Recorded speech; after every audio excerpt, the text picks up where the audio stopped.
Nang lumabas sa limelight si Julia Montes pagkatapos ng malaking tagumpay ng ang probinsyano, marami ang niniwala na sa wakas ay nakahanap na siya ng kapayapaan mula sa walang katapusang mga kahaka na nakapaligid sa kanila ni Coco Martin.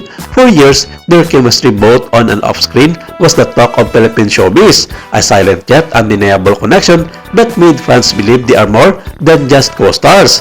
Ngunit noong 2025, nagbago ang lahat. Ikinagulat ng lahat si Coco Martin, ngayon ang nag-star at creative head ng APJ's Batang Quiapo nang magpakilala siya ng bagong leading lady, si Maris Racal.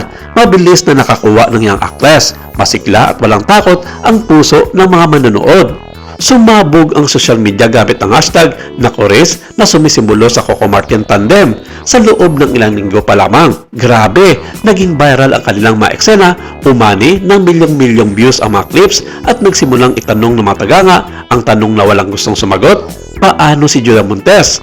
Well, kung matatandaan, nito lamang nakarang linggo sa latest episode ng Showbiz Updates noong Lunes, October 20, na pag-usapan ang panayam kay Julia ni DJ Chacha sa nasabing vlog na iyon ni OG Diaz kasama si Mama Loy. Sa panayam na iyon, nausisa si Julia kung may nakompronta na ba siyang babae na umaaligid sa partner niyang si Coco Martin na isang kapamilya primetime king.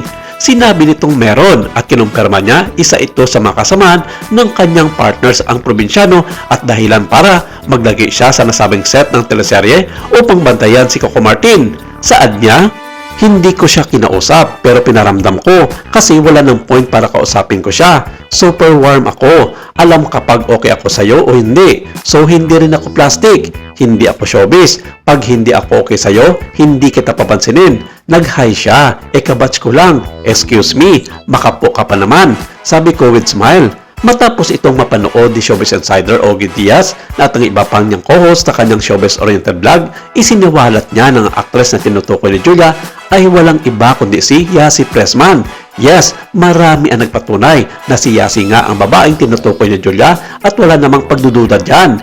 Pero ilan naman sa mga showbiz insiders ang naglabas ng kanilang opinion kung bakit ngayon lang daw nagsalita si Julia sa isyong ito, gayong tinapos na at sinara ang isyong ito na siya mismo ay nagsabi noon na okay na sila ni Yasi Pressman at tinodokan ang isyo ng love triangle sa kanila ni Coco Martin.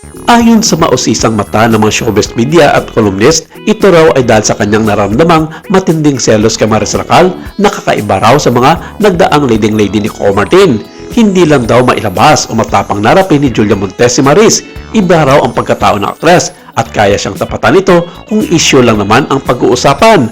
Ayon pa sa mga nasabing showbiz insiders, sinabi na noon pa man ni Maris Racal na hindi siya natatakot sa mga banta at pagsiselos ni Julia sa kanyang partner na si Coco Martin dahil marami na rin ang nagbigay babala sa kanya na aabot sa puntong pagsiselusan siya nito katulad na lamang sa mga naging leading lady ni Coco Martin sa kanyang mga nakaraang mga teleserye.